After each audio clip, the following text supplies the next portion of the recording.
Paz do Senhor, povo abençoado.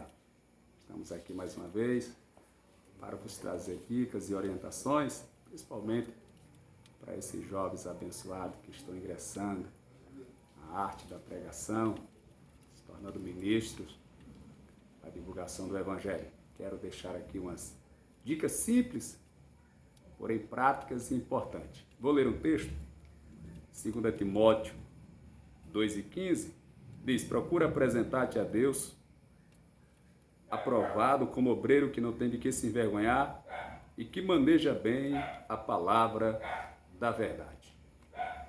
Tem sido o sonho de muitos jovens se tornarem pregadores do Evangelho, ministradores da palavra, mas às vezes tem pulado algumas etapas e não tem tido aquele desenvolvimento que almejava ter. Quero dar aqui algumas dicas práticas e simples. Primeiro, você tem que entender que existem três tipos de mensagem. Tem a expositiva, a temática e a textual. Mas não é sobre isso que eu quero falar. Isso aqui é algo mais além. Para quem já está mais desenvolvido, eu quero trazer uma palavra para quem de fato está começando. A mensagem ela tem três partes. Ela tem começo, meio e fim.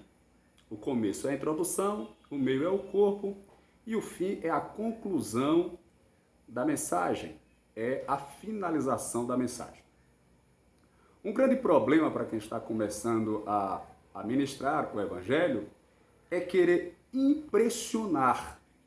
É o desejo de impressionar os seus ouvintes, às vezes aqueles que o convidaram, e nesta ansiedade, o jovem pregador acaba procurando assuntos polêmicos, profundos e difíceis, assuntos que ele não consegue dominar bem. Isso acaba atrapalhando ao invés de ajudar. Porque alguém disse certa feita que se você só vai conseguir falar bem daquele assunto que você conhece bem. Então a minha dica para você é que você procure assuntos simples, assunto que você se familiarize com ele, que você tenha domínio sobre aquele assunto. Pois sendo um assunto simples, mas você o expondo com segurança, com convicção e com firmeza, isso vai lhe pontuar muito bem. Então essa é a primeira dica. A segunda dica é você saber equilibrar o seu esboço, que está ou organizado em um papel ou está mesmo organizado nos seus pensamentos, e reservar a parte mais empolgante da mensagem para o final. O que às vezes atrapalha alguns pregadores é exatamente isso. É que quando ele ler um texto sagrado, um versículo da Bíblia que recebe alguma revelação, quando ele tem a oportunidade, é o primeiro ponto que ele expõe, é aquele ponto empolgante. Não, isso aqui vai ser reservado para o final, para a conclusão, para ser uma conclusão forte, poderosa na sua ministração, na sua pregação. Então você tem que ter esse equilíbrio. O que talvez dificulte alguns pregadores é exatamente preparar o contexto para chegar neste fim, nesta conclusão. Ou seja, você tem que ler o texto, você tem que analisar o contexto imediato, o contexto distante, seja distante na questão anterior ou na questão posterior, para que você possa ter um embasamento e um esclarecimento melhor daquele texto e assim expô-lo para chegar na sua conclusão. Eu vou usar um exemplo aqui simples para você entender. Um exemplo muito raso, mas vai dar para você abrir bem o seu entendimento. Por exemplo, você vai pregar sobre João 11:35. Jesus chorou.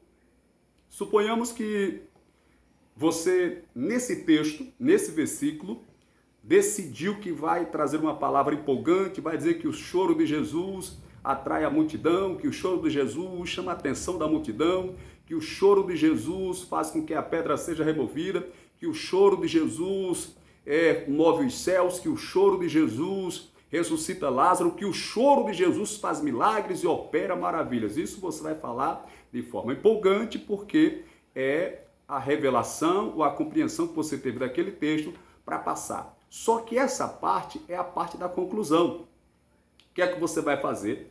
Você vai pegar o contexto, seja o contexto posterior ou o contexto anterior. É mais apropriado você pegar o contexto posterior e desenvolver esse contexto, dizendo que Jesus era amigo de Lázaro, que Lázaro morava em Betânia, tinha duas irmãs chamadas Marta e Maria. Você pode pesquisar os nomes deles para trazer uma explanação dentro do contexto. Você vai dizer que mesmo Lázaro sendo amigo de Jesus, Lázaro também adoeceu, Lázaro também morreu. Então quem é amigo de Jesus também sofre, passa por aflições, passa por dificuldade. Você pode aplicar isso dentro do contexto, claro, de uma forma mais desenvolvida. Eu estou resumindo de uma forma muito rápida. Você também vai poder dizer que Jesus Cristo chegou quando Lázaro já estava sepultado e Marta reclamou porque ele chegou tarde. Você pode dizer que dentro do relógio do homem, Jesus Cristo chegou atrasado, mas dentro do relógio de Deus, Jesus Cristo chegou na hora certa. Jesus não atrasou porque, de fato, ele não atrasa. Você também pode falar da pedra sendo removida, que é a parte que cabe a nós fazer para Jesus assim operar o seu milagre, operar o milagre necessário. Então, feitas essas considerações, que é o preparo para você chegar no versículo que vai dizer que Jesus chorou, aonde você vai explanar e de forma empolgante você vai revelar que o choro de Jesus faz tudo isso que eu já falei anteriormente. Então, você vai deixar sempre a parte mais empolgante para o final da mensagem. Lembre-se, não tente impressionar. Procure assuntos simples que você domine bem e sempre deixe a parte melhor da mensagem para o final de forma empolgante. Que Deus te abençoe, espero que essas dicas te ajudem e eu creio que vai te ajudar sim, em nome de Jesus.